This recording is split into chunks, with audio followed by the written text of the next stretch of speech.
Hi, dear colleagues who join us in Zoom. This is message for you. We will start in 10 minutes. We are waiting for Minister of Social Policy Oksana Zhilnovich.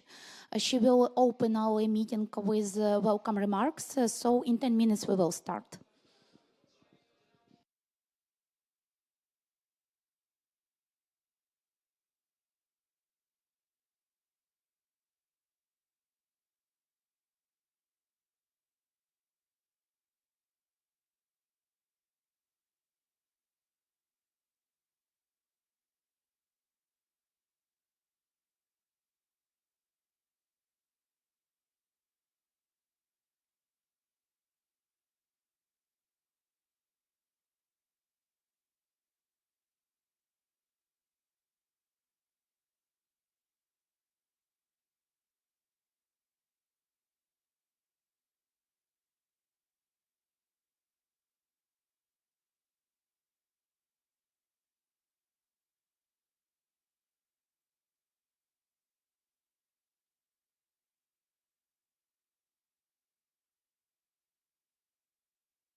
Hello, dear colleagues. My name is Maria.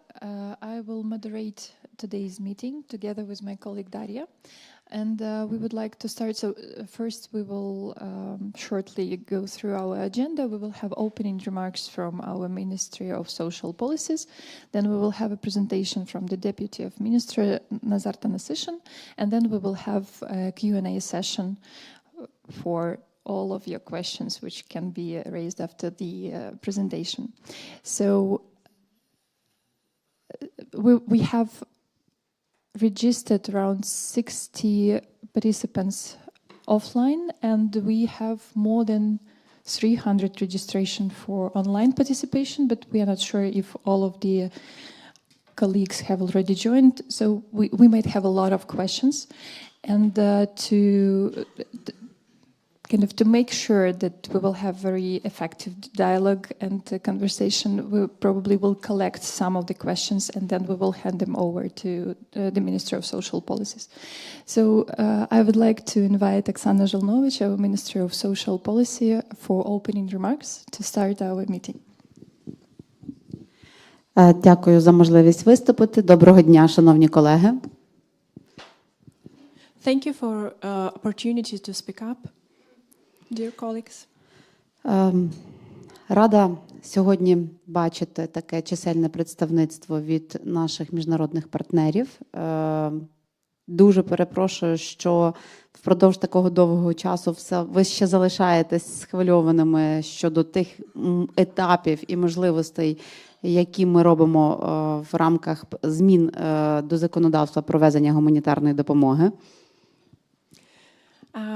I'm so happy to see today so many representatives of our partners, and I'm happy that you're. Так, все ще схвильовані. Yes, that you're so excited regarding our new system for the import of humanitarian aid. Але я впевнена, що сьогодні ми розвіємо всі перестороги, точно з'ясуємо всі деталі, і після сьогоднішньої зустрічі у вас не залишиться питань, які будуть не з'ясовані. But I hope we will clarify today all of your questions, and we hope that after this meeting you won't have no one left. Також я дуже хочу подякувати за ту підтримку і допомогу, яку ви здійснюєте для України. Насправді вона дуже цінна і особливо важлива в період, коли починається там зимовий час. Тому ми хочемо зробити по максимуму все, щоб насправді тим людям, які возять гуманітарну допомогу, було комфортно це робити. We would like to thank you for all the help and support that you provide to Ukraine, especially which become more and more needed to us during the winter time. And we would like to do from our side the maximum effort to make the procedure comfortable for you. Автоматизована система, яку ми запроваджуємо, покликана спростити механізми подачі декларацій, уточнення того, що привезено, а також зробити простий звіт для того, щоб ви і ваші партнери точно розуміли, як ця допомога використовується в Україні. Мені буде потрібно повторити другу частину, але перша частина. So automatic system is aimed to make a process of submission of the declarations easier.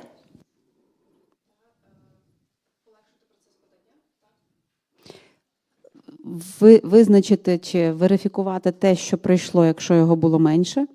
To verify what have passed if it was less than it was planned. Та зробити прозорий і зручний звіт для того, щоб вам і вашим партнерам було зрозуміло, як розподіляється допомога. And to make clear and understandable report on how humanitarian aid was distributed. Разом з тим, хочу наголосити, що ми, враховуючи хвилювання, а також зжаті терміни тестування, вирішили залишити паралельно паперову декларацію, тобто ту, яка існує сьогодні, для того, щоб зняти всі можливі перестороги і хвилювання. I want to stress out that we have decided to keep so far the paper declaration as well to help to clarify all the questions and have extra time to test the platform. Також, враховуючи зміни, які були проголосовані в Верховній Раді, ми допоможемо, чи ми маємо тепер інструмент, як напряму заводити іноземні організації в нашу систему, надаючи їм необхідні логін і пароль для безпосереднього оперування в цій системі. Thank you to Verkhovna Rada, Parliament of Ukraine. We have now the procedure, how to enter organizations into the system and how to verify them. Що ви ще не переклали? Я не буду забирати більше часу, тому що труднощі перекладу просто ускладнюють розмову. Я думаю, що Назар Дмитрович детально розкаже всі ті новації, які є, і зможе відповісти разом з паном Константином на всі ваші запитання. Ми відкриті до діалогу, ще раз хочу наголосити, і готові конструктивно вирішувати всі ті проблеми, які виникають в процесі ввезення гуманітарної допомоги і її розмитнення. I won't take your time anymore due to the difficulties with translations, but I would like to say that Nazar Dmitrievich will proceed with the presentation and explain all the news that we have. And I would like to stress out that we are open for dialogue. Дякую. Thank you.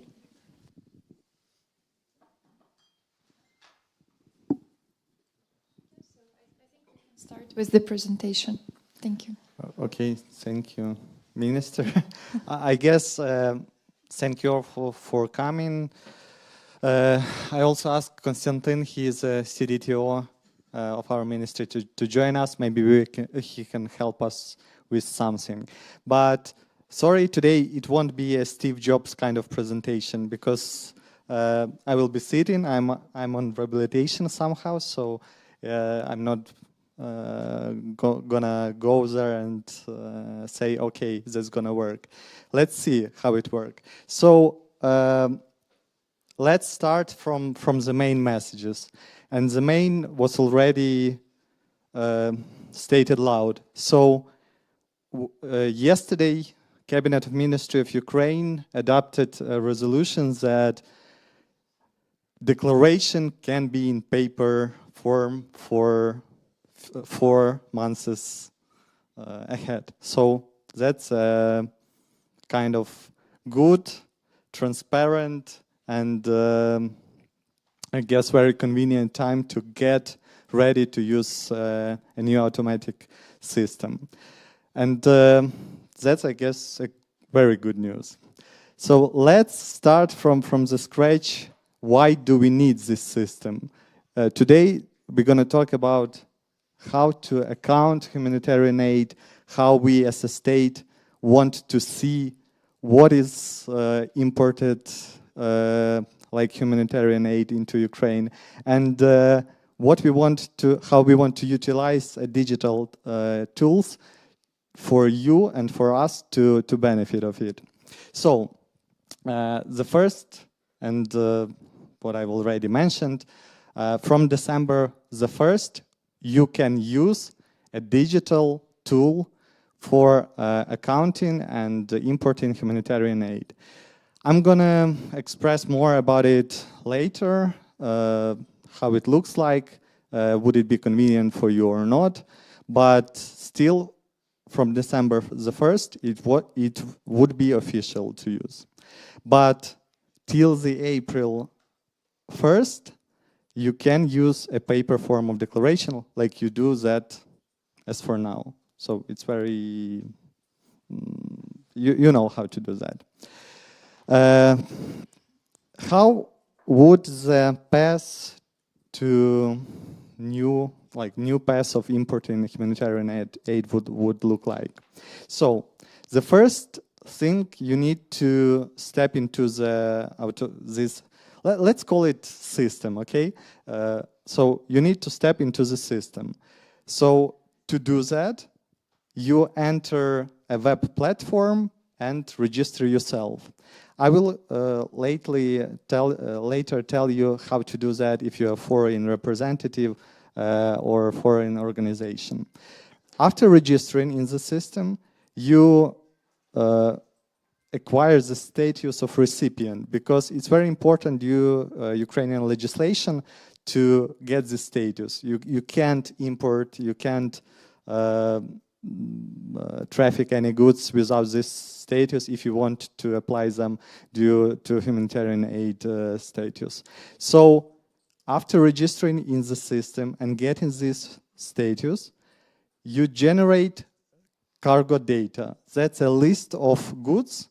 It looks, it's the same as for now, but only in digital manner. So you just provide the list what you want to import, and out of this list, declaration is created. So this declaration, it goes straight to the customs, and you get this unified number, like a code, just a few numbers. And with these numbers, you can pass through the border without any problem. That's how we see that. Let's see how it would work. But after you pass the border, you need also you are required to send us a report, and that can be a matter of excitement for you. But just to get you calm, that report would be created out of the declaration that you've already created. So it would be over general. You need only to state, for example, if you imported 10,000, I guess, I don't know, what? Okay, yes. So you just state it into the declaration list, and that's automatically they are proposed to be in the report. But you need to state on which territory and to how many people you've distributed that. So let's see how it works. I guess it's very hard to write you over, like to say how it would work. You need just to click and to see how it works, and it would be very helpful, more helpful. But the main idea and the main logic of this system of new algorithm is that we have an entry point. It is an electronic system where you can form declaration, you can send this declaration to the custom, you can form a report, and you can be as transparent as you can to show your partners, to show the state, to show donors and whatever, where have this humanitarian aid been distributed. And that's I guess, the most significant matter and the biggest idea of this system. So there were a lot of questions how to get registered in the system if you are a foreign representative or foreign organization. So what we've decided, firstly, if you're a foreign organization, you can have an authorized person, a citizen of Ukraine here, but you cannot have it. So first case, you do have this person. So you do have authorized person, a citizen of Ukraine.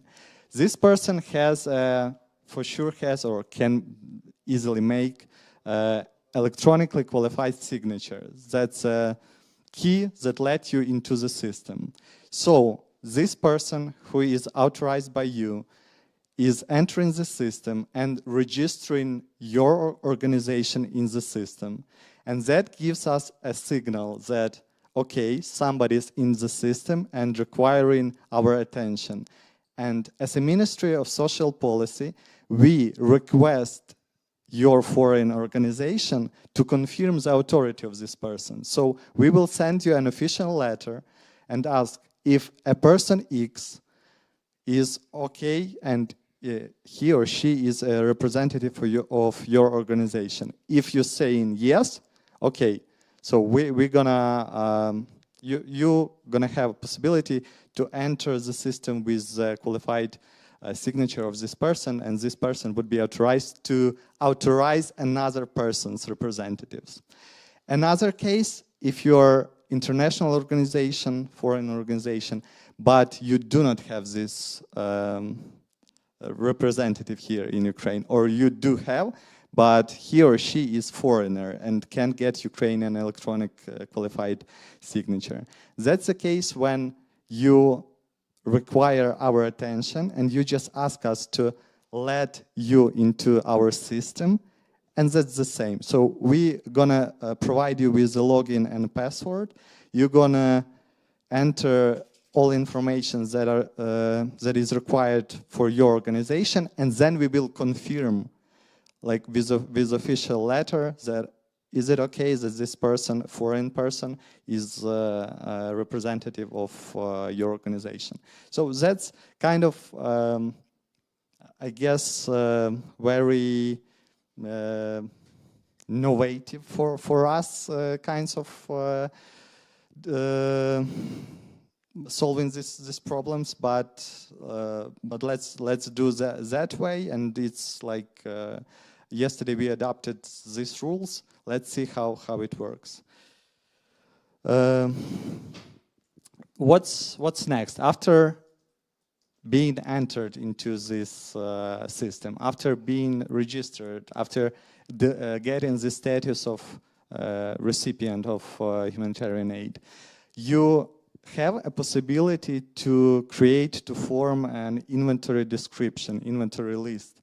What is that? That is kind of an accounting document, but very formal and easy one. We need that to prove any discrepancy. So it is not obligatory if the cargo that crossed the border and the cargo that you is getting have no discrepancy. So if it's the same, but it is obligatory if we see as a state that, for example, 10 kilos cross the border, but you got only 8 kilos of something. So that's a question. Where have 2 kilos lost? That's why we do need this inventory description. That would be in very easy and also just, as I said, formal way, but that would give us a sign, a red flag that something happened in your case. But it is also obligatory, and it's very important to understand that this inventory description on inventory list, we've invented it for our authorities or budget organization. We need additional control of them, how they distribute, how they, what they are getting actually, what they are importing, what you are providing them with. So inventory description is obligatory for budget organization, not obligatory for any of any other recipient if it's not a discrepancy there. The third, and yeah, as I said, it rings a bell as some kind of problem. It's a report, but as I said, report would be formed out of the information from the declaration. It would be only, like, as for now, in our legislation, we do have a very detailed report. You do need to state tax number of a person, your address, passport number, surname, name, and whatever. but what we want from you to tell us, we want just tell us for how many people, in what area you distributed the humanitarian aid. That's all. We will build a dashboard out of this information, and we'll show you, and we'll show your partners, and we'll show all the world that, look, this region, it's like over-distributed, or this region, it lacks food, or this region. So we want to utilize actually this data, and it's going to be like our tool to help us, help you us. This report would be submitted every month, and yeah, based on declarations completed earlier. There are a lot of information you need to put in the system while entering it, while registering, but it's it's not obligatory, and I need to state it, because as for now, like as it was previously, before yesterday, you needed to provide us with a lot of copies of documents, apostilled and whatever. We just simplified that, and we are believing you. We are saying, okay, as a state, we just trust you. You are helping us, but please, we require this information without any obligatory identification. We will send you the presentation, so you will get acquainted with that. So how the system looks like? We need to, with Kostya, to work over the, how it called, adaptation to English scenario, but entering would look like you need to just to put some information. You need to put information about cargo, about donor country, confirm the correct data. That's the same. That's actually the same what you're doing right now with the paper form declarations. So it's only a form, and we see that it would actually help you. So the list of goods, the whatever unit of measurement, number of places, that's the same declarations that we are having right now. Entering the data about the driver, you can change it whenever you want it. So you will have a list of all, that's kind of CRM of your declarations, so list of declarations, and you can also utilize it in a proper way. That's about this inventory list and inventory description.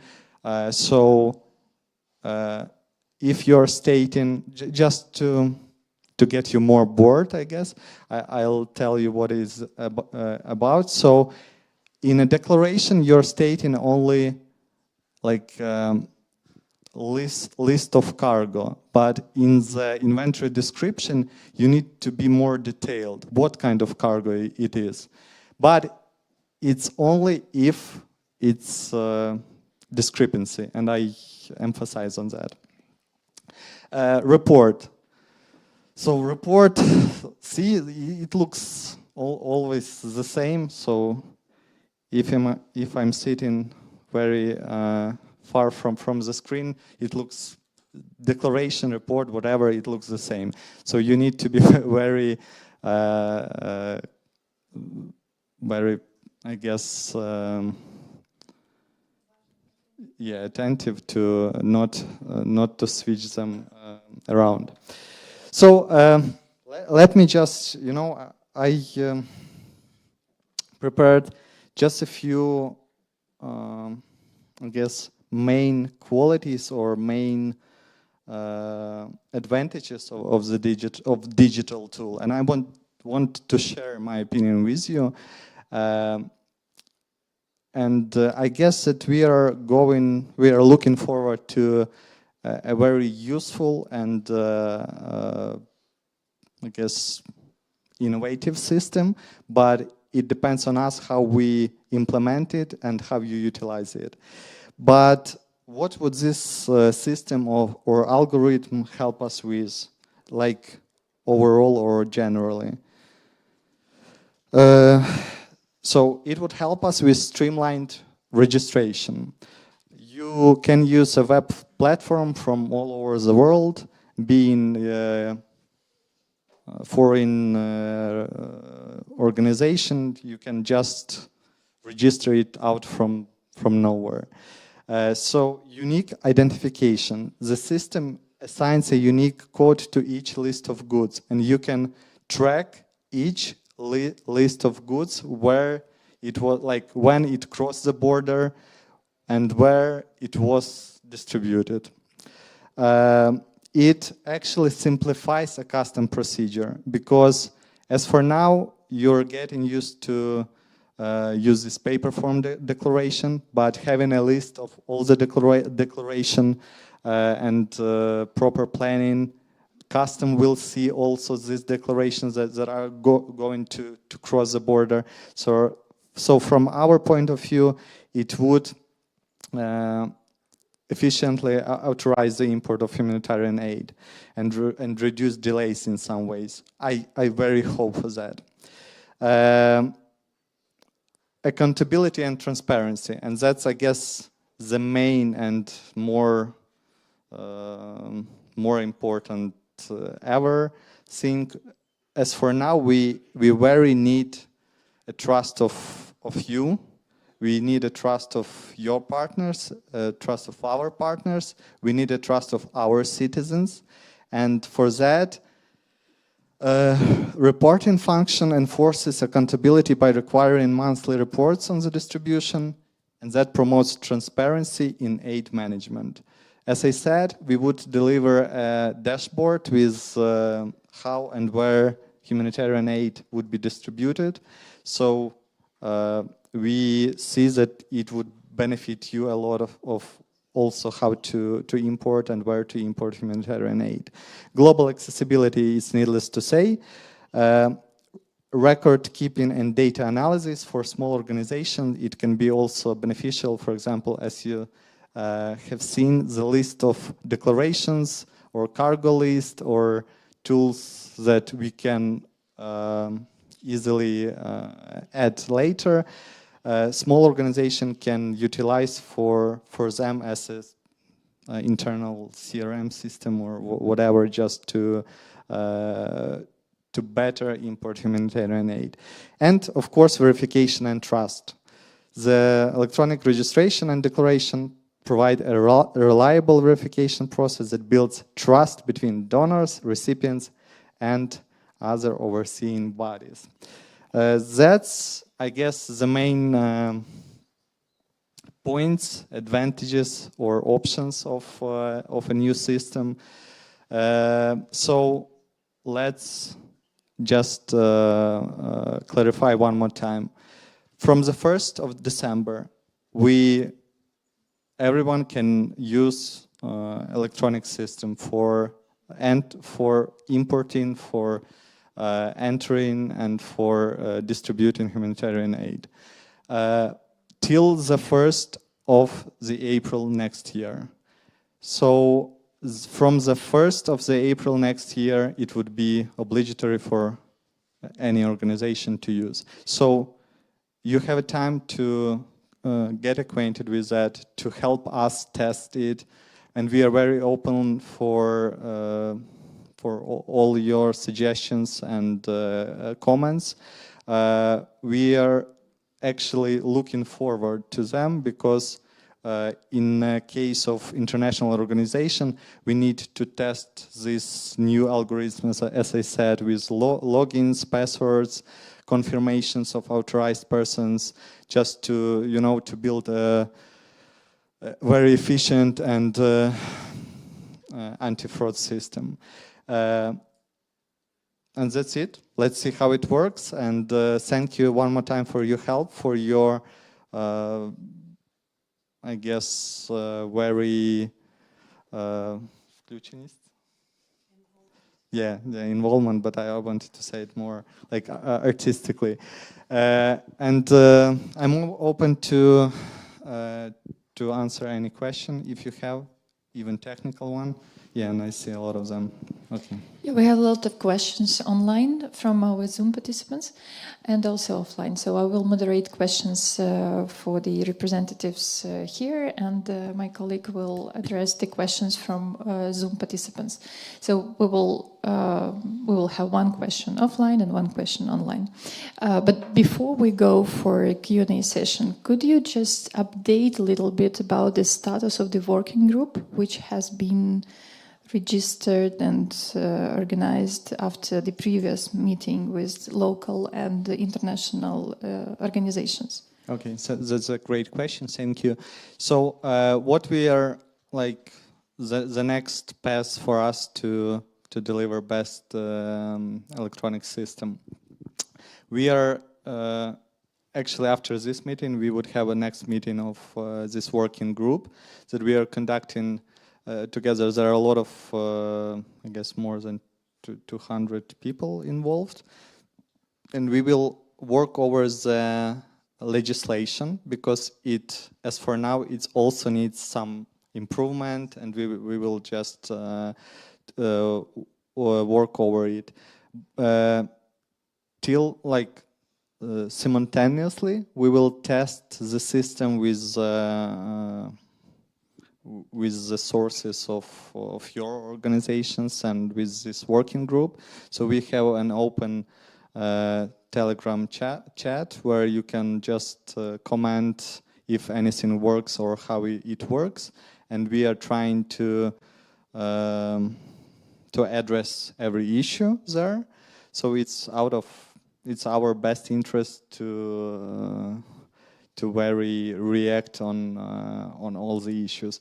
But yeah, we're gonna work with the working group on the improvement of legislation, of the improvement of this technical, I guess, questions, and because a lot of questions are out of practice, yeah, and we need to hear them from you, from the people from the field. So we are working on that. We are very open to that, and yeah, I guess you can follow our social media, yeah, and we will actually through ISAR, thank you. We will update you on every step that we are doing. Thank you. So we will start with the first question here. Good morning, dear colleagues. My name is Olga Kaduk. I represent the International Committee of the Red Cross. First of all, I would like to thank you for all the work that you've been doing, because this sphere for sure needs developments, and we much appreciate it. So we have some proposals as well, some questions. So the first one, we propose developing the possibility to switch the system to English. So as far as I understood, you already translated. It's noted, yeah. We are working on it. Okay, thank you. Next one, can you please be more elaborate, tell more about the access to the system? As far as I understood, international organizations will be provided with login and password, yes, and any person from this organization will have this access. So, because there is such a problem that it's not, I guess, good decision, but when specific individuals from organization have, because they can resign, they can go to another organization. So whether this, basically the organization will have the access, not the person. Yeah, I got you. So we would like to design the system that you internally in your organization decide whoever to authorize. But what I was talking about a first entry point. So we need to identify that this organization is actually legitimate. So afterwards, after granting you a right to use this login and password, so you would have a possibility to grant access to whatever you want, wherever you want. Sorry. Okay, thank you. Okay, Ministry provided on its website information that the new procedure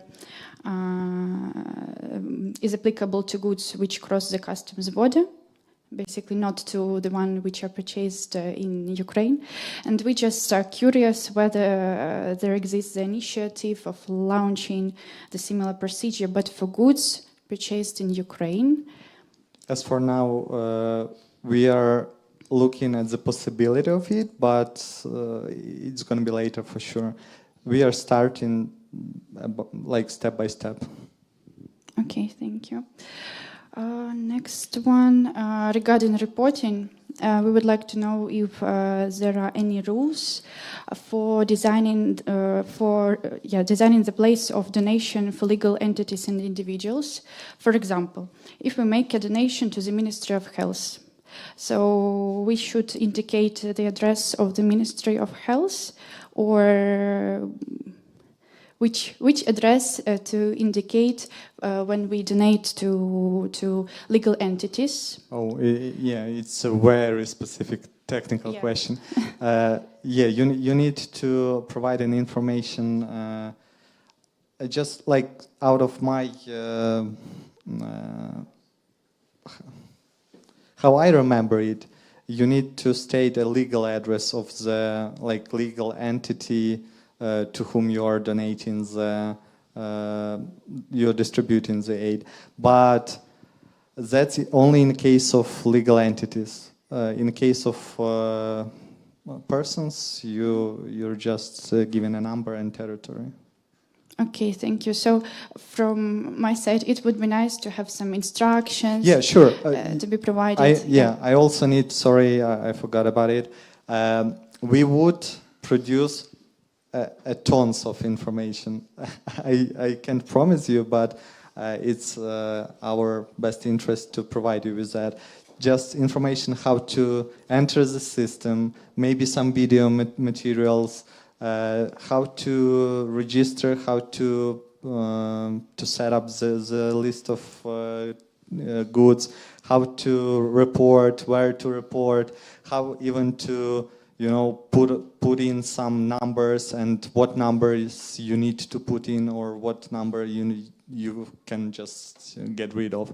So we will inform you, and we will maybe do some digests or updates on that. Yeah, and that's for why we are giving us some time, and we up to April you're gonna know how to use it as an iPhone. So. Okay, thank you. The last two questions. So according to the new procedure, we have to report monthly about the imported humanitarian aid. However, we would like to know what if the humanitarian aid is not distributed during a month or several months, how to indicate it in the report. And it would be also nice to have some templates for reporting. Yeah.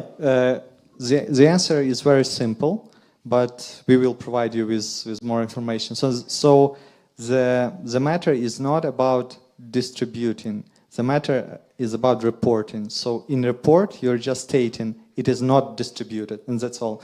Like as a state, we do not want to go into your operational details and whatever. We just want to know why this amount crossed the border and it's not whatever it needs to go. So, and that's it. So if you have not distributed that, just state in this monthly report that this amount was not distributed. We are okay with that. Okay, thank you. The last one. If we imported, for example, food parcels that contain different products, and then it's also more technical question, sorry. And then we change the components of those food parcels, for example, due to expiration or other circumstances. How it will be reflected in the system? Yes, this inventory list, we will do it more advanced, like design it to be more advanced, but it is for these particular reasons designed. So if you want to switch the configuration, if you want to get rid of some goods, you just need to state it. And why we need it like internally? Because If we are talking about crossing the border declaration and report, if you are missing something from like in the inside, so it's not gonna be equal, yeah. So declaration will not equal report. But if we are having some document or some list internally, so we can just it can describe why and what's have been changed. So yeah, you would have an instrument for that. Thank you so much. Well, the next question will be from the participants online. Thank you. So I have classified some of the questions, and I will start from the group which I personally refer as technical questions, like real technical questions to the system. The first question which was asked is where people can give their feedback. Could you please maybe one more time bring the web address or contact where people can submit technical feedback on the platform?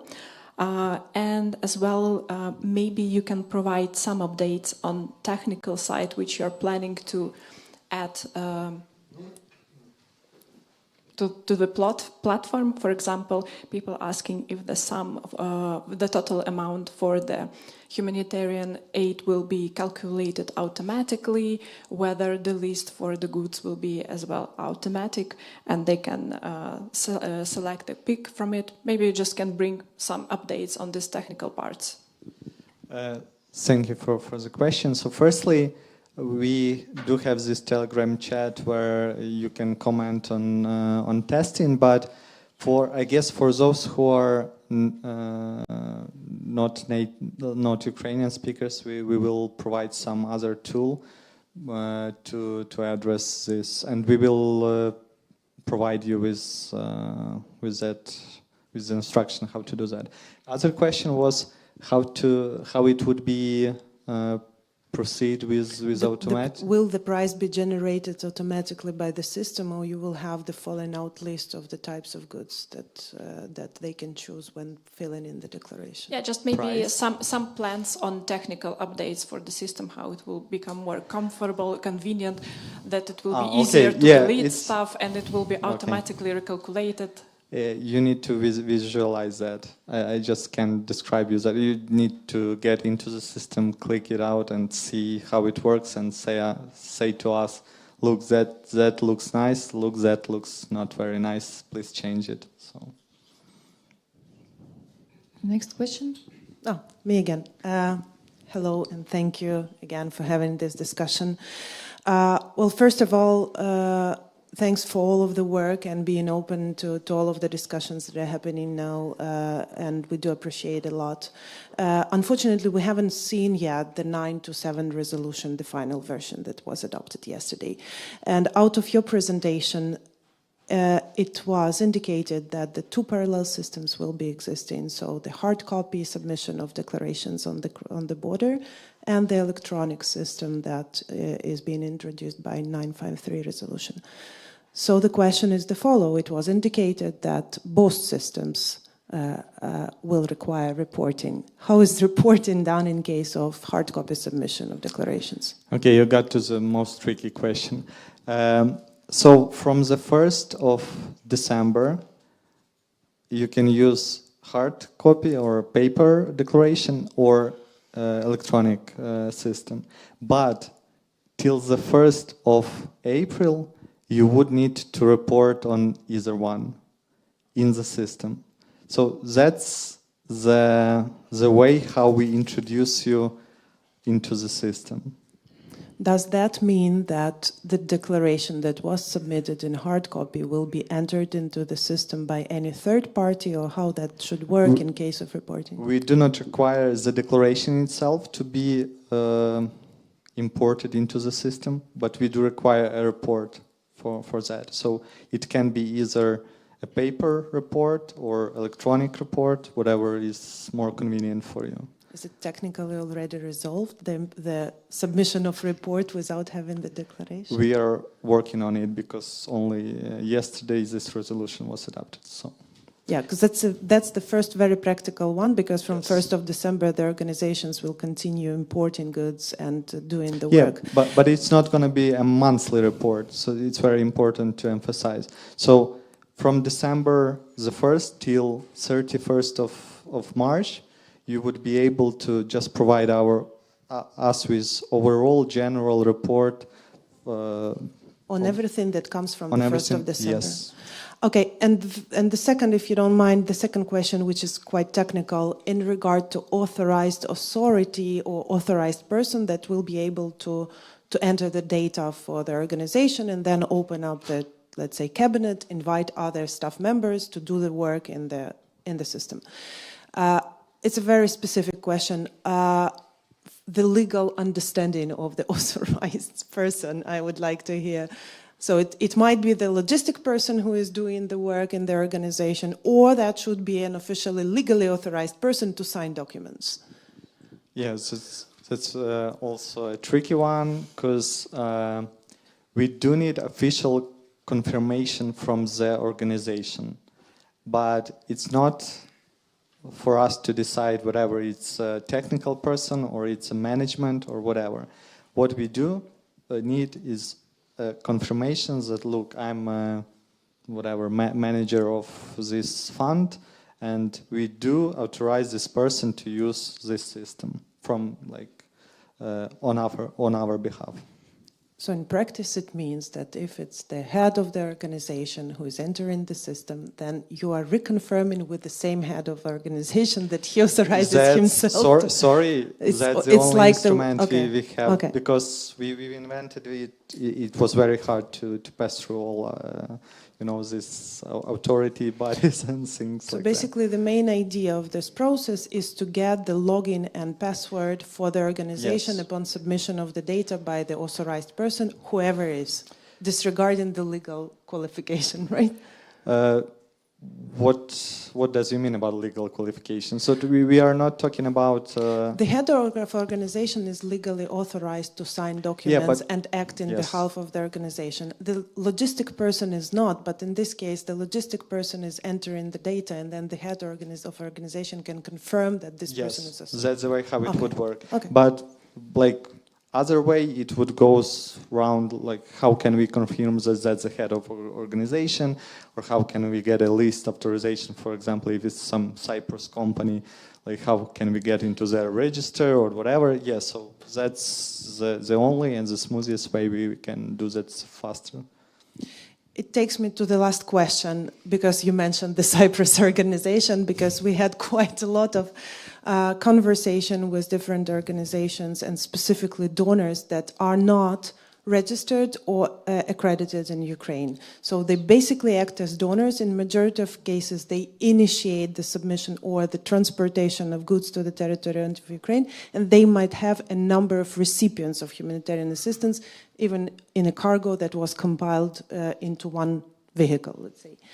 So there was a big request from donors that are not accredited in Ukraine as representative offices or whatever, but they act from abroad, to have access to the system and have an opportunity to initiate the declaration, and then for recipients to admit the declaration when the cargoes are arriving and they are receiving those. So it's just... Yes, that would be adapted in later versions, but as for now, we are given, there are two possibilities for such organization. First, to become a recipient itself, so any of this organization, after President signs the law 9111, can become a recipient of humanitarian aid. So they, after granting them access to this system, they can by themselves form and import humanitarian aid. The other way is they are acting as a donors, and there are recipients in Ukraine, some Ukrainian funds, some Ukrainian partners who are recipients. So in that cases, those recipients would need to create a declaration to confirm and to report in the system. Thank you. Another group of the questions in the chat are related to how much detail is needed into the inventory description. For example, could be just a box of food with the weight indication, for example, for 500 kilograms of food, or it should be more detailed, like, for example, one box of granola bars, 624 bars. And the same people are asking about if the goods are similar in kind, but they have different characteristics as generators, for example. So how detailed should be the inventory? Okay, I need to use the help of Lyudmila because I just can't recall how it looks like. So, Lyudmila, якщо в інвентаризаційному описі, наскільки детальний має бути інвентаризаційний опис? Там, якщо коробка 500 кг якихось там харчів, то треба розбивати, скільки там тих бріків чи ні? Ну, це не обов'язково.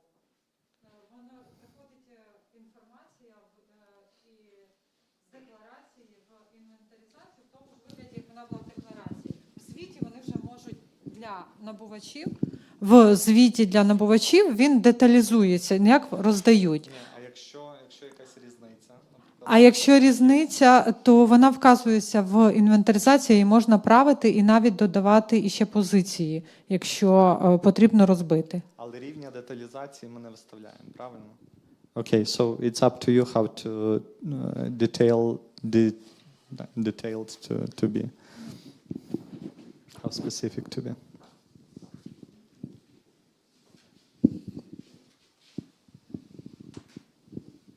Next question online? No questions online? Okay. Yeah, please. Yeah. Hi, thank you for this meeting. So I just have one quick question. You said that based on the reports that the entities will be providing, you'll be creating data, right, to see what region is underfunded or under-aided. So is this data, is it going to be publicly available, or is it only internal ministry data? Yes, that's our main idea, to utilize that data. So it would be publicly available, but still I can tell you as for now, for which period of time and when we're going to be ready with that. So even people without access to the system will be able to see this? Yes, okay, for sure. In the end. Okay, thank you. With exclusions? What are the exclusions? Exclusions military, yeah. Oh, understood. Yeah, of course. All right. Thank you.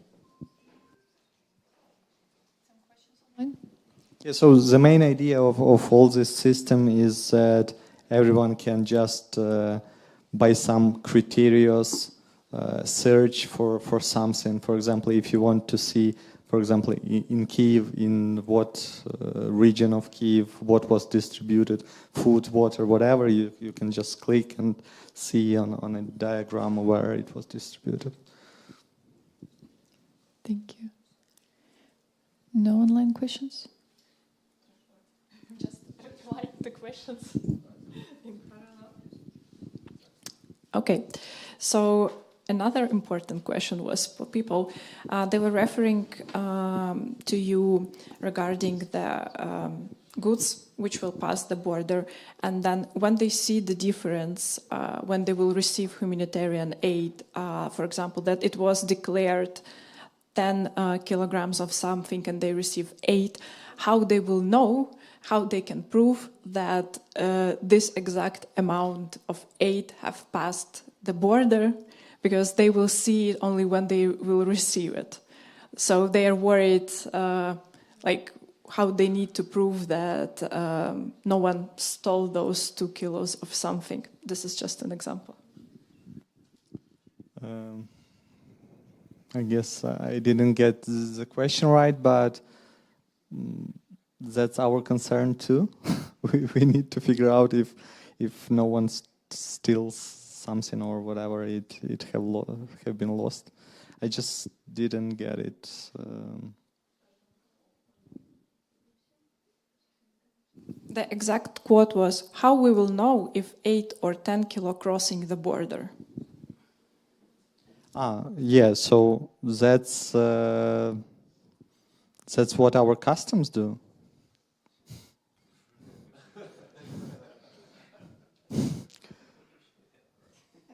So. Sorry, we have two questions here. Yeah, the first one, the second one, and then the third one here. Good afternoon. My name is Natalia, and my colleague Yaroslav. We present Norwegian People's Aid in Ukraine. And as for inventory, we have a question. For example, we imported some vests for our deminers in Mykolaiv region. But tomorrow we will need some of these vests for Sumy region. We need to make transfer, but we declared that all these vests goes to Mykolaiv region.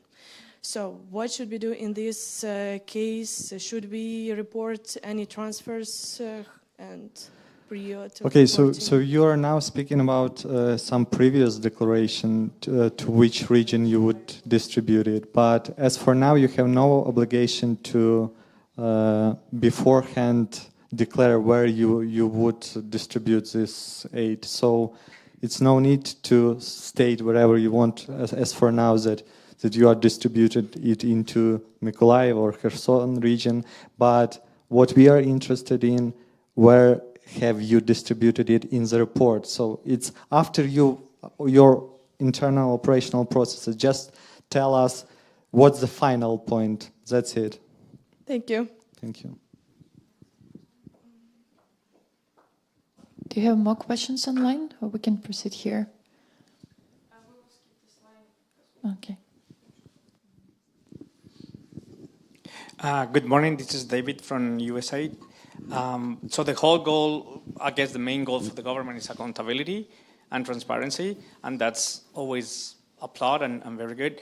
But if the report is only the number of people, basically on the kilos or whatever is the number, like how do you really test that accountability and like the final, if that's the only thing that we are requiring? And I'm not saying that we have to require more, because nobody wants, but I'm just saying, like, from the government point of view, how do you really assure that this is accountable for and everything is okay?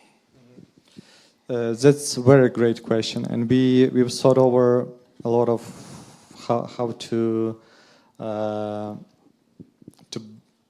benefit from the system and how to account humanitarian aid in that case. But what we do need to state as for now, we have no possibility while the war is going on. We have no possibility to identify, to gather all the documents of each person to whom humanitarian aid is distributed. So, and that's a pain of actually a lot of funds and a lot of volunteers. So they do not have resources, time, whatever. Sometimes it's under shelling conditions or whatever. So we do not want to create additional obstacles or some problems to those who want to help. But while we're talking about a big amounts of humanitarian aid, a lot of help, so it's quite.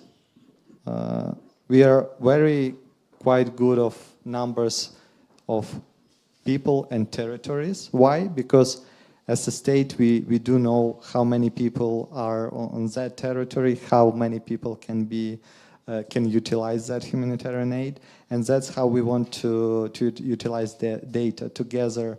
Okay, we know in Kherson region there are, for example, 50,000 of persons. So why 2 million whatever grains have been distributed there if it's only 50,000 persons? Or for example, if we are talking about some small points on the map, some street crossing somewhere in a military zone. So we just want to know that, for example, those persons who are registered or who are we identifying there are getting that amount of the most beneficial goods. So it's kind of balance between the total identification and accounting and the total loss of and total trust, So we are just somehow in the middle. But what we would be providing next. So we hope that the war would end soon, and we will take that system as a main idea of building a new algorithm of humanitarian aid in Ukraine. So after rebuilding, we will test that, how it works. We will test how the funds working, how the recipients are reacting, and we'll build around this algorithm, digital algorithm, the new system of providing humanitarian aid to Ukraine that would be transparent, very detailed, and very sufficient in case of gathering or requiring demands or helping donors. Thank you. Can I have a question, another one? Yeah. Short one. So the dashboard is very interesting, but it should be, I don't know if you have other tools or maybe in the future, but it should be clear for our partners. We are worried about, like, if they get information from there, it's not accurate in terms of, it's only the international things, not all the things that we procure internally, not the whole aid that is distributed. So it should be very clear that that information is only partial, because we don't want our partners to make wrong decisions based on that particular information. Yeah, it can be additional tool to, to get these ideas or to know how to and where to distribute. Yeah, we are not talking that it's imperative for your partners, but it's a tool that you can utilize. But the idea is to gather all the humanitarian aid later in this one system. But it would be advanced, and we need to go through this process. Thank you. Yep, thank you. We have another question here, and then we will provide the floor to the participant online, Dmitro, but after the question from the room. So I have a few questions. First, I would ask the CDTO, because he's more responsible for this. When you're registering the system, you have to enter the unified register code, and it's checked with the unified register of legal entities. And based on the new law, also representative offices without creating a legal entity can register in the system. But will you change this checking of the system? Because if you do not see the code in the unified register of legal entities, you cannot register it in the system. And for example, we are, as Project Hope, we are a representative office without creating a legal entity. Hello, thank you for the question, and I think that we can see this case more detailed. And if you give for us some maybe examples of this organization, the problem is that the unified code is made by Ukrainian legislation by the governmental service of statistics, and is a unified register of legal entities is made by Ministry of Justice, so they do not have all information from this unified register of YEDRPO. So what's made by the government service of statistics. I think if we talk about some lack of information in the registers. The problem is that the system checks with the register what doesn't have full information. So you have information that's managed by. So you're talking if you're an international organization but has got this YEDRPO code, or? International organization can work here by a representative office, creating here. Yes. By Ukrainian legislation, there are two types of representative office, with creating a legal entity and without. Yes, so when you don't have a code in the legal entity register, yes, but you have this unified code of the register of enterprises. Okay, so yeah, you maybe have missed that, but we were talking about that like from the scratch. You would have a possibility to get an access to the system. But we are working here like a Ukrainian organization through a representative office. So we are accredited by Ministry of Justice. We have here an office. We have a bank account in Ukraine. We have this unified code, but it's not represented in the register of legal entities, which the system is checking the information when you're registering. Mm-hmm. Okay, let's just dive deeper into that, and we will look how to. And second question, for example, we had several cases when humanitarian aid was already delivered to Ukraine, and it was, for example, even delivered to the location when it should be distributed, but due, for example, missile attacks, artillery hits, it was destroyed on the spot without distribution. How we should report it? You just reported that it was destroyed. And by the way, what's new regulation that's have been adopted has been adopted yesterday. It also specified how you can sign off, yeah, how it's called, spesate. Dispose. Yeah, dispose those tools, goods. Plus, on this working group that we would be having, we will discuss how to do this process of disposal more convenient, because as for now it looks very bureaucratic and a lot of detailed documents. So in that cases we will provide better procedure.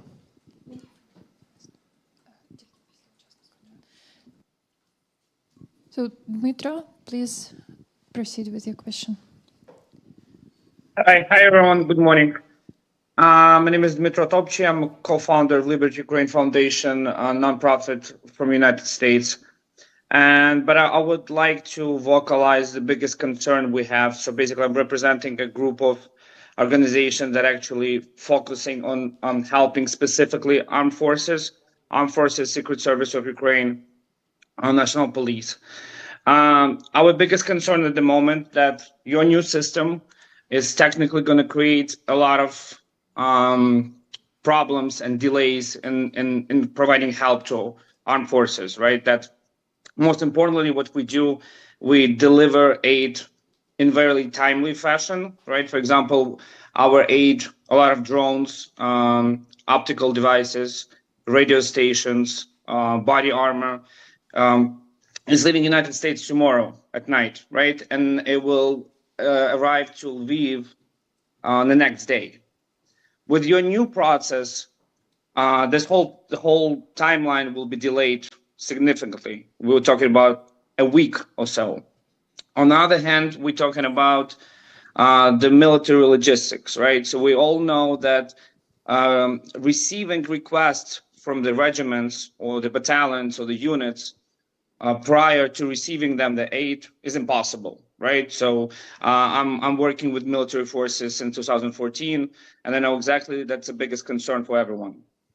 So this process will actually stop a lot of aid of getting into Ukraine, and we will not be able to create a strategical stockpile of needed drones, for example, FPV drones, as we all know are very crucial right now in Ukraine. So my question is, first of all, why are we changing the existing process, especially for the defenders, military forces, Secret Service, National Police? Because the existing process actually works perfectly for everyone, especially for the units and military guys receiving that aid. Second question is, are you guys planning to have some kind of a separate process for military aid? Because I don't think that it should follow exactly the same procedures that you've been talking about for the past 40 minutes, I believe, because I think it's everything that you spoke about relates to the humanitarian aid. We're talking about civilian stuff, right? Not the military aid that should be delivered to Ukraine as soon as possible.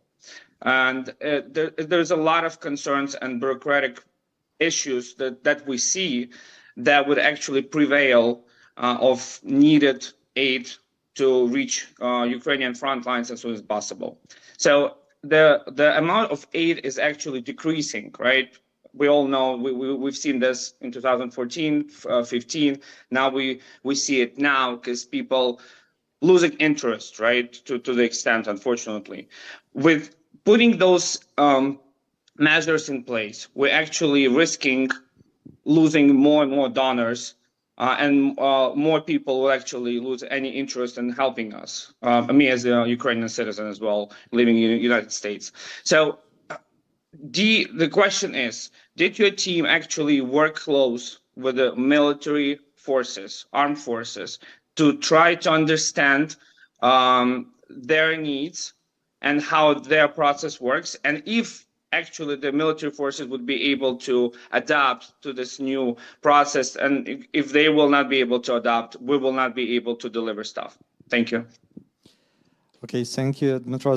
That's a very great question, and thank you for all that you are doing. That's a big essence for us, as you understand. So let's just understand the reason of your concern. So as I understood, your concerns that you would need to get requests from military to, or what are the reasons that you are saying would delay the humanitarian aid or whatever military aid import? Because there are a few myths. There were myths, or people were talking about you would need to gather a pile of additional documents, but it's otherwise. What we have done, we have simplified, because if you are importing drones or some military help, so beforehand you would need these guarantee lists from the military, this paper that... Not for the drones, sir. Not for the drones. Drones are actually for not... this teplevizor or whatever, like both this kind of military types of aid. But now we simplified it. We got rid of those papers. And what this system will help us with is having the track, having the transparent track of where this humanitarian aid is distributed to. You would not need these bureaucratic lists, wherever plans, and that's it. So the first thing is we are not requiring additional documents. We are not requiring additional information. And the thing that we are talking only about a form of declaration that you are already passing to custom can be changed to electronic one. So what's the problem here? Firstly, would it be hard for you to, it can somehow raise the concern that it would need some additional help of administrative, how to click into the system, what would you provide in, but still I guess it's the same. Plus, for the first 4 months, you would have this possibility to parallelly give paper or electronic declaration. What I also want to say, so first is you would not need any additional required documents. Second, it's a big problem about difference of military aid and humanitarian aid in a classical definition, but as for now, we cannot divide them because it's very, because of, security concerns. So, sorry, I've just lost the point, but... Can I just clarify this? So I guess with the new system, and correct me if I'm wrong, you will have to specify who's going to be the final receiver of the help, correct? If I'm not mistaken. Yes.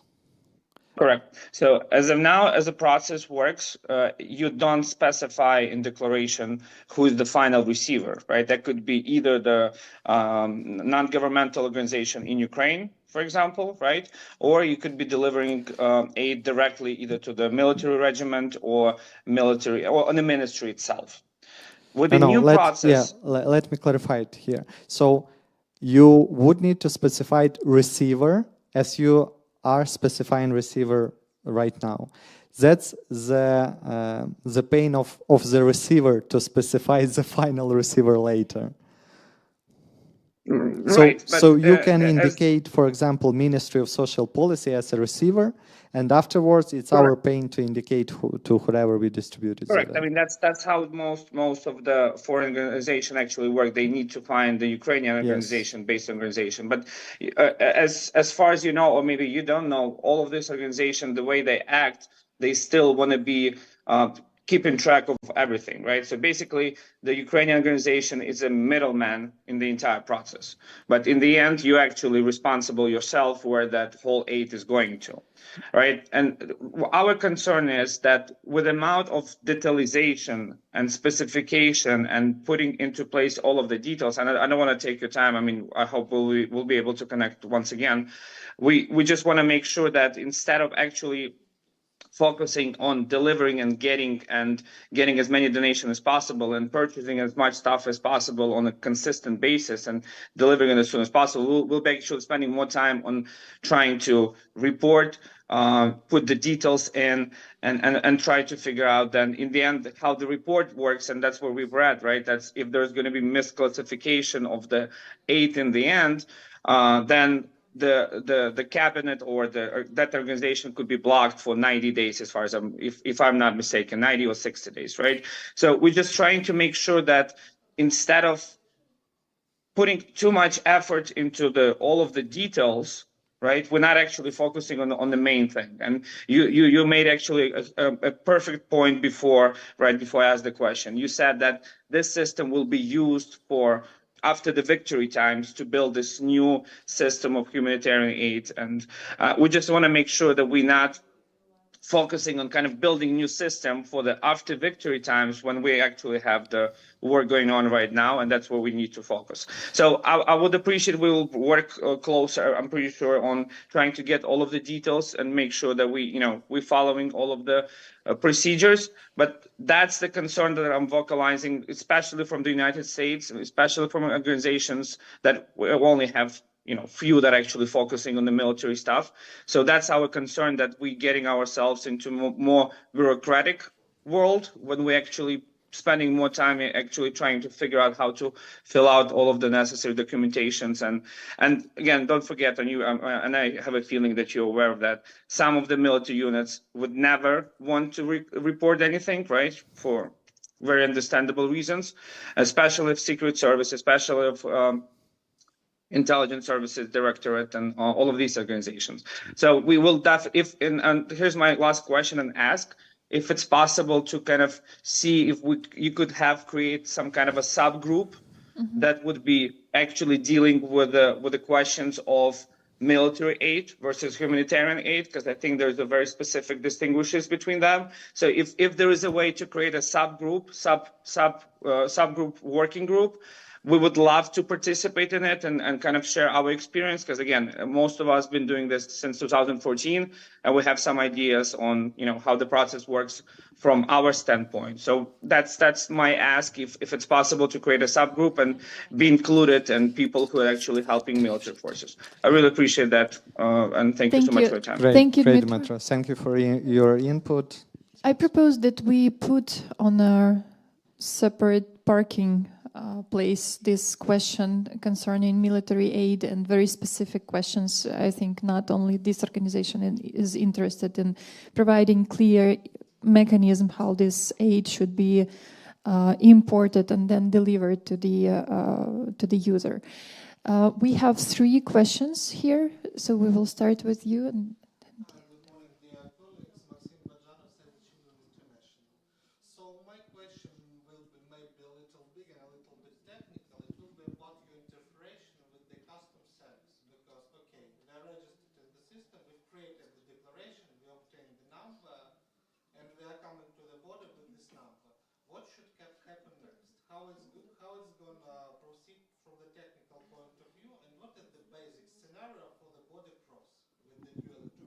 You just name the number to the custom officer, and he or she lets you in. That's it.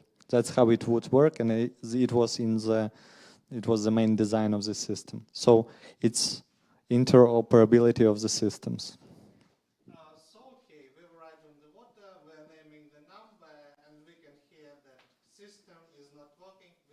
with functions, we have some issues, we need additional verification, additional documents, etc.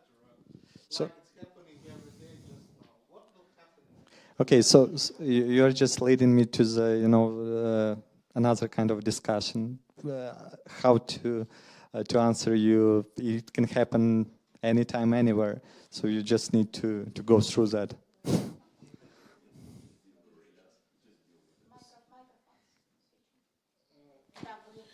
So the basic scenario is just we are naming the number and we should check what will happen next. But basically it should go without any physical verification, without anything. Is it correct? No, it isn't correct because due to our legislation, each of the custom good or whatever's trafficking through the border would have be looked through.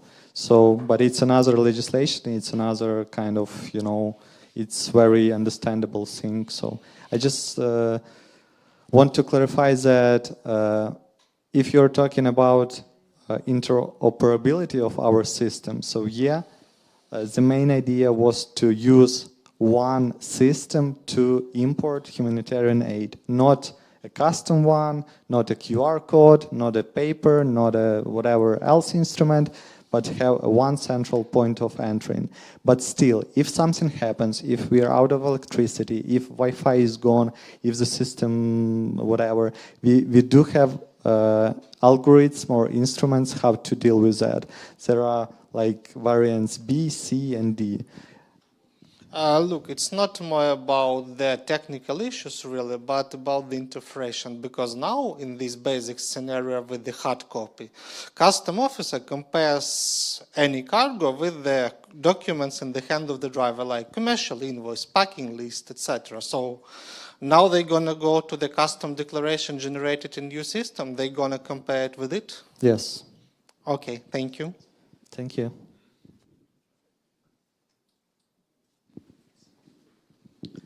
Nicole Borysiuk, Living Hope NGO from Germany. My question is more concerning our Ukrainian partners, especially small Ukrainian organizations are very much concerned about accounting and what will change for them after the 1st of December? Is it become more complicated to account? Is it more restrictions on that? Could you elaborate a little bit on that? Mm-hmm. Thank you. So I'm going to talk how it works today. If you, for example, you have a partner here, a fund here, and they do need to report to about their financing. That's how you define that your fund is non-profit. And they do need to report to Ministry of Social Policy about distributing humanitarian aid. So what we are doing with the help of this system, we are simplifying the reporting to Ministry of Social Policy. So that's what I was talking about. So you do not need to identify these persons, only area, and kind of how many persons to have been distributed. But in the sense, in the matter of financial reports, they do need to have to provide to the tax administration the reports about how they act as a non-profit. So nothing, not taking into consideration that we simplified this report for Ministry of Social Policy, nothing has changed for them in a matter of non-profit activity. But it's also our idea in the future to combine those reports, because why do state need to get reports to tax administration and to Ministry of Social Policy, whatever. So the idea is to combine that in one system, so they can be also interoperable and just switch the numbers. So, like, to be very short, nothing has changed for them in a matter of reporting. Jaku, I had a question, a follow-up about the letter of guarantee, which right now is required when you're bringing dual use. Dual use items have remained in the designation of humanitarian aid. Did you say that that letter would no longer be Yes. required? No stamp, nothing from, No. say, a recipient military unit? Yes, from the 1st of December, we are getting rid of them.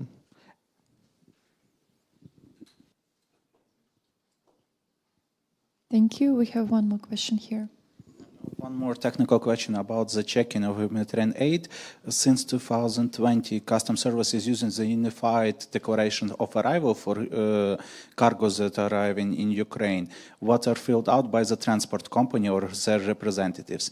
So basically, some of the goods are removed from, are not necessary to use this declaration, and humanitarian aid is not in the list of those who have this, are not obligatory to use it.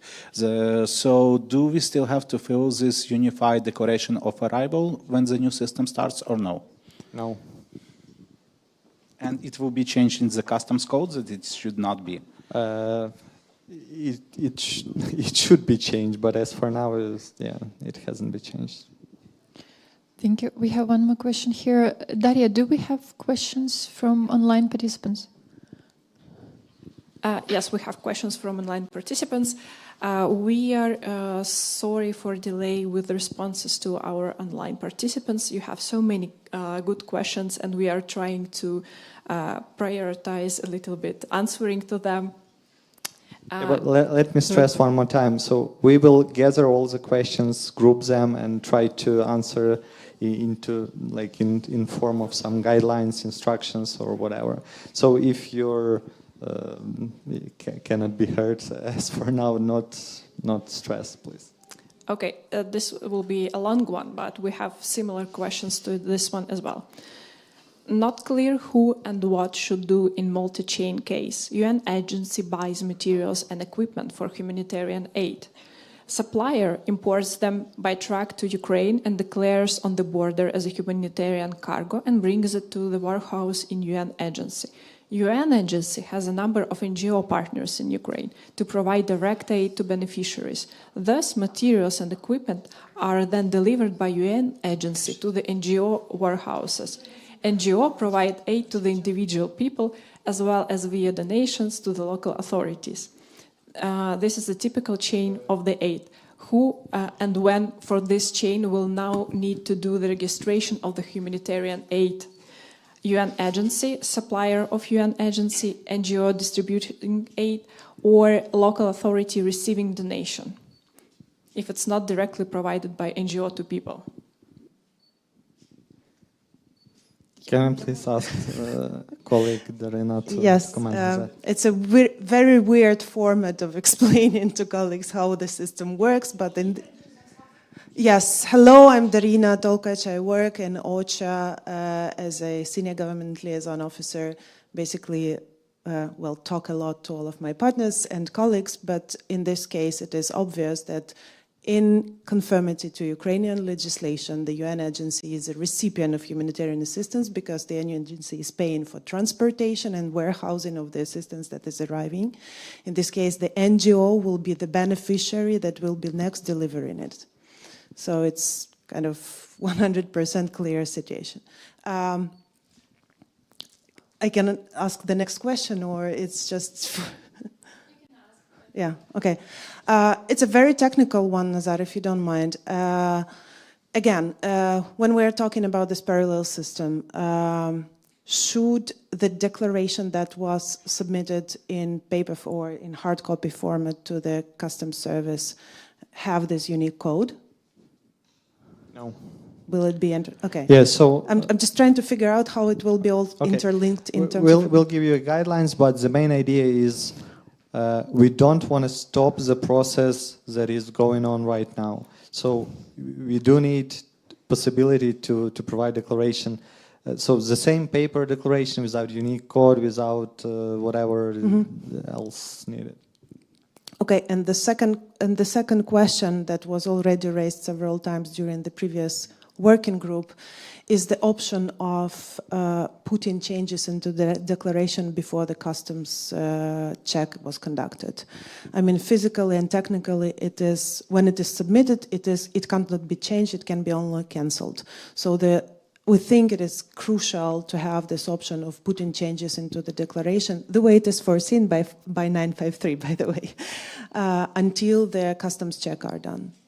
Yeah, so we are now looking at the possibility of what conditions and what measures of declaration can be changed before it like name of the driver, some yes. Amendments into now, the list. As for now, it is possible already, but yeah, we are working on that, and in the matter of working group, we will look through all the cases how to do that. Thank you, and we have another question here. Yeah, thank you. So I'm Serhiy Blukivsky from DRC, and we have a question regarding those representative offices. We also have a representative office here. What happens if our donor is our mother organization there in Denmark, and we get the assistance from them as the recipient? Doesn't create any complications or stuff? Yeah. So you're getting aid as a recipient from the mother organization. Okay, and what's the problem? Yeah, no, nothing. Just we had this question and wanted to get a clear answer that there will be no problems. And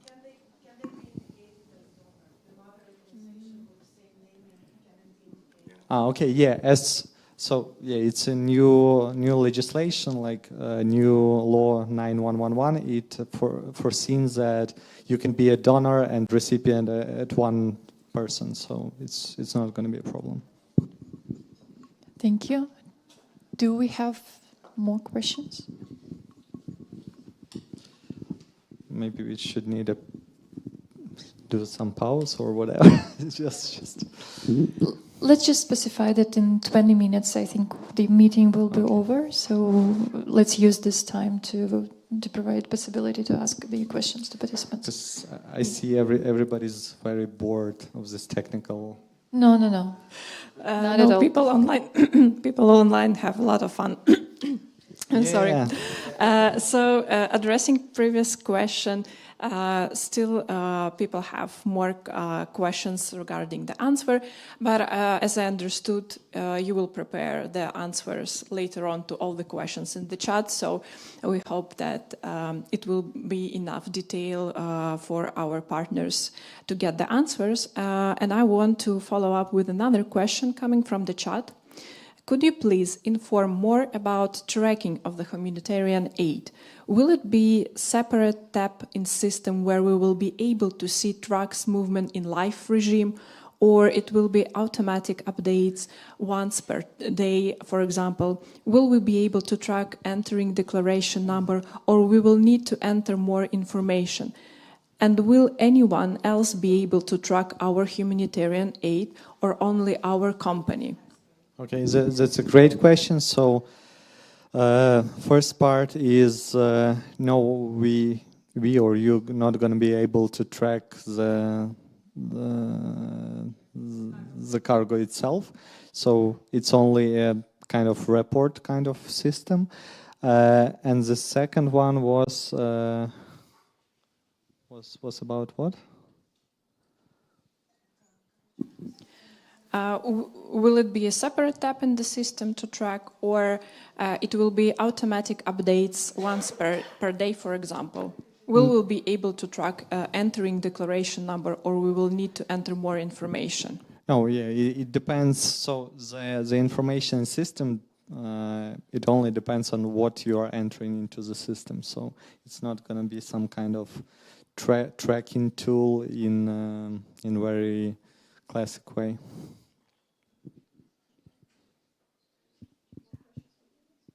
Do we have more questions here offline? No, we don't. Nazar, can we clarify the procedure for those who are joining online and who... I see that we have 99 questions in our chat. So what can be the procedure, how we collect those questions, and how then we will inform about any kind of changes with the remaining questions and remaining participants? I think there are few kind of questions there. So technical, like very technical. So we can group them and give like kind of small answers to them, and maybe create some kind of Google Doc or whatever, just question answer, like some kind of FAQ, or or you advise, because we are very open to that. But I hope that there are a lot of very similar questions, because 99 questions are very hard to answer. I think the challenge is to provide the instrument how you communicate then with those organizations who are not in the working group and they do not have this direct contact with the Ministry of Social Policy. Daria, do you have something? Yeah, I will steal your microphone. Actually, we have a suggestion from one of the participants online who asked, can the ministry establish a mailing list to which we can subscribe to get all their English questions and answers? Otherwise, okay, then they are not sure how to find those answers. To my understanding, it would be better to create some kind of digital open instrument, like whatever, Google Docs with comments or some other instrument, just to see, to everyone to get access to every question, not to double them, and to see the answers to the previous question. So let us think over it and get to you with the email and how it would work. But what we really want to do, we want to create a communication tool, but still there are so many of you and so not many of us, so it's gonna be more like one-sided communication. Thank you. We are clarifying if we have all the emails of the participants who joined online. Yeah, we have them. So probably this will be the mailing list for the... We will create some kind of document, some Notion, Google Doc or whatever, just to update it anytime and give an access to anyone. So, dear participants who joined us online, we would like to make sure that your emails will be included in the mailing list or in any kind of online document or online instrument, how we can proceed with the answering the existing questions. But if I may, maybe it would be more convenient for us to give you the very general guideline, and afterwards you can ask more technical questions, because if we are talking about like questions from scratch, it's gonna just block our activity at all. So let us start to conversate with you with some basic instructions, so how it would work. We will finalize it in English and send it to you, and after that, with the comments and questions from you, we will react on that. Okay. There are some questions which can be asked in addition. So we have a question from Carolina Greda. I understand that the e-signature is an individual private citizen authorization system. In case there are any issues with the declaration or reporting accounting, will it become a personal liability of a staff who submits declaration on behalf of an organization? Yeah, it's a good question. It's always a liability of recipient as a legal entity. So.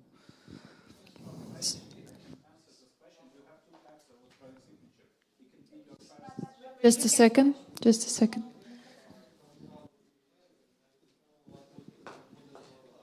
Basically, there are two types of electronic signatures. One is like you're like a physical person, and second, you receive like an employee of an organization. So if you are signing like an employee, you don't have a personal responsibility because you are acting on behalf of the organization. So just don't use your personal signature. Try to obtain one from the tax service that you are a representative of the organization. Yes, thank you.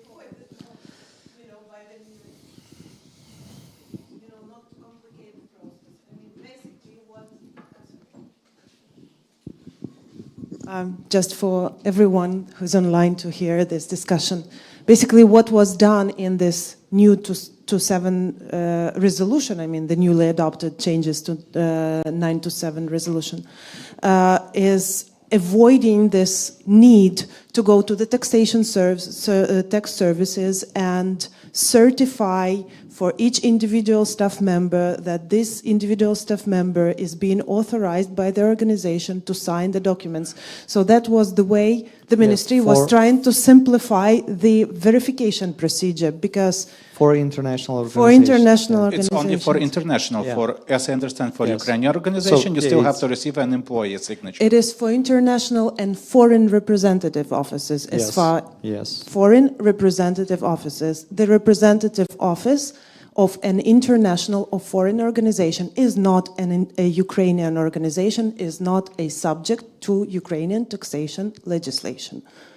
I would say because we are taxpayers in Ukraine.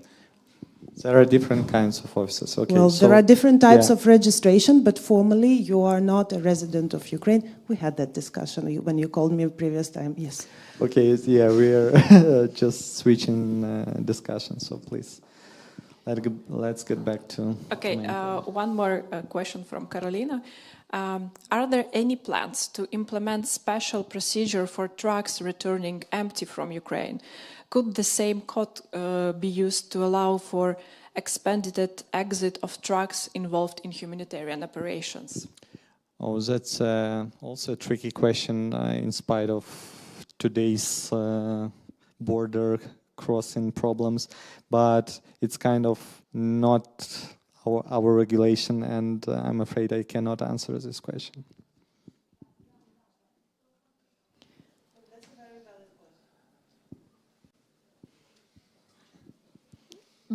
Can you initiate at least the discussion on this question with other stakeholders?